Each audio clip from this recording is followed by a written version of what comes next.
Hello বাবা, কেমন আছি বাবা? কতদিন ধরে কথা হয় না। কি করছিস বাবা? ঘরের পাশে একগুলো পাতা পুঁতে পড়ে আছে বাবা, নাকি সাপ করছিস? কমনের ভীষণ পড়ে বাবা। বাবা বাবা ভালোই থাকি, ভালোই আছো? কি ভাত খাচ্ছি কি বাবা? বাবা নিচে উঠতে পাবো না বাবা, না টেকা দিয়ে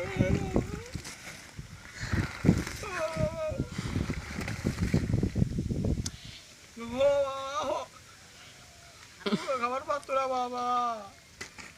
আচ্ছা রাখি। আচ্ছা।